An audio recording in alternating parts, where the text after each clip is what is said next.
Hi guys, so this week I decided to start writing down dot points that I think of during the week so that I can talk to you guys about it in this video. And I actually remembered to do it, surprisingly. So the first one that I have this week is about finding out who God is for you and who He is. And so that's what I'm doing currently, finding out who God is for me, what He means to me, and pretty much just discovering myself within Him, which is kind of difficult at the moment because all my friends are getting married or they're having babies, they're buying houses, and at the moment I have none of that. But I have one thing better, I have God. And going on this journey and experience with Him is incredible at the moment. I'm finding out so much that I honestly had no idea about. And that's all thanks to reading my Bible. And yeah, every time I open up a new chapter in the Bible, I get blown away every single time. Just about, all the different things and miracles that He's done for us already. It's amazing. And, really finding out who God is for you, it's like, I don't know how I would explain it. It's like pretty much dating somebody. You start off, all happy, nice, and then, you find out the worst things later on down the track. But you see, God isn't like that. God is, He never changes. He's always the same. So He's the same today, He'll be the same tomorrow.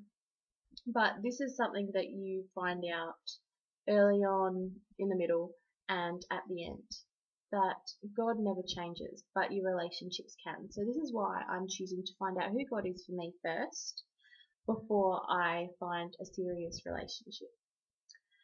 And yeah, it's challenging at the moment, because the one thing that I want so bad is just to get married and to have the cute little babies and to live happily ever after like every girl does. But unfortunately I need to fill the hole in my heart with God first before I can even think about getting married, because otherwise if I'm not happy within myself, then I'm not going to be happy at all, like in the marriage or having kids. You've got to be happy with yourself before you can be happy with anybody else. And I've heard people say this to me so many times. And when I was younger, I was like, oh no, you're so wrong. I will be happy, when I've got a boyfriend. And you're not. You have to feel that void first.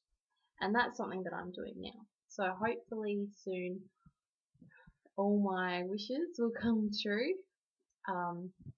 And yeah, it's a very exciting time finding out who God is, because you always look forward to the next day and think, well, what am I going to find out today?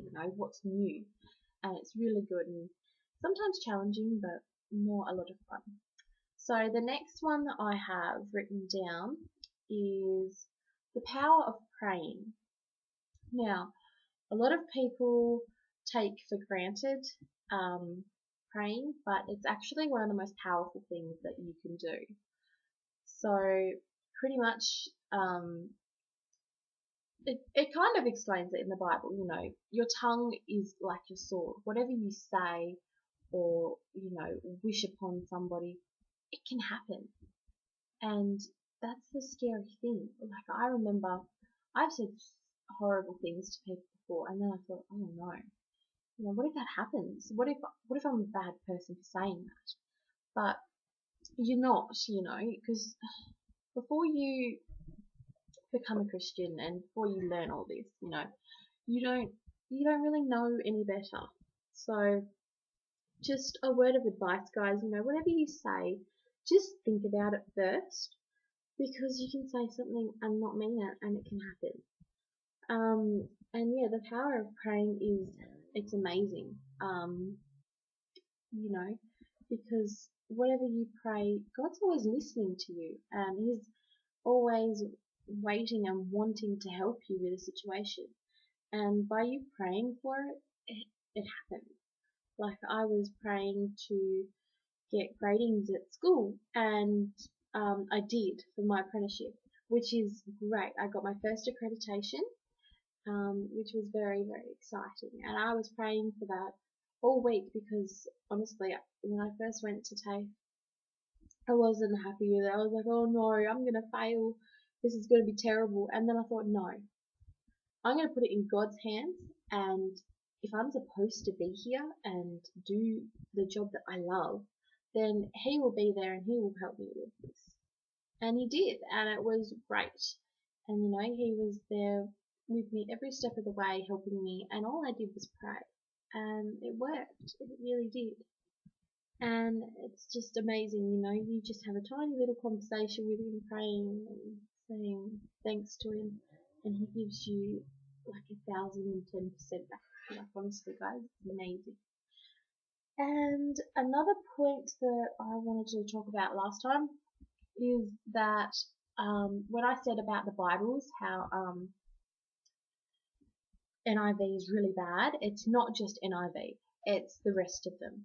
The only true ones, are King James, which is the Old Testament ones, or the New King James, which is the New Testament.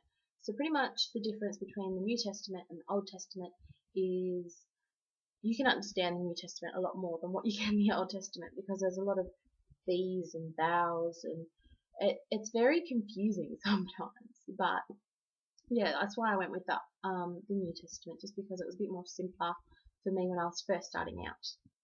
And another thing is that I didn't put a capital G on my last video for God, which means, that's kind of bad.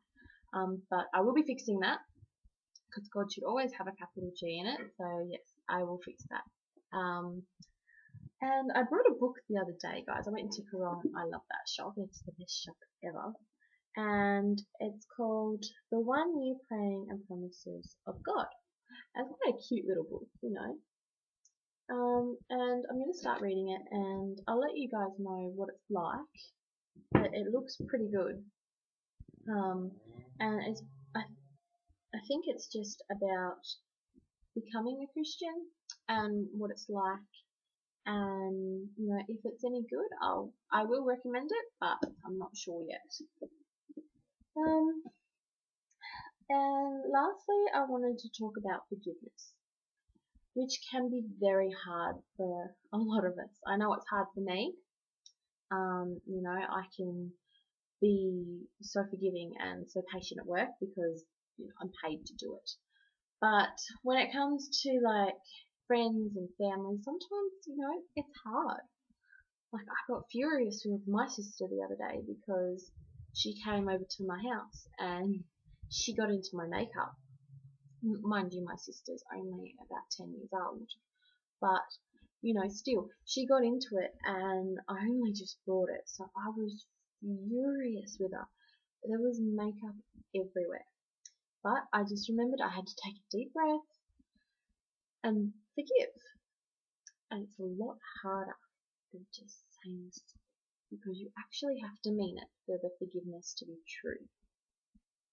And we can do that. It's so easy for us to forgive, but some of us just hold grudges, and it's not healthy. It's really not. And Jesus forgives us for all our sins, and He died for our sins, which is a big thing. I mean, you're not dying to forgive somebody. You are just simply saying, look, you made a mistake. It's okay. Just don't do it again. And I forgave my little sister, and she hasn't done it again.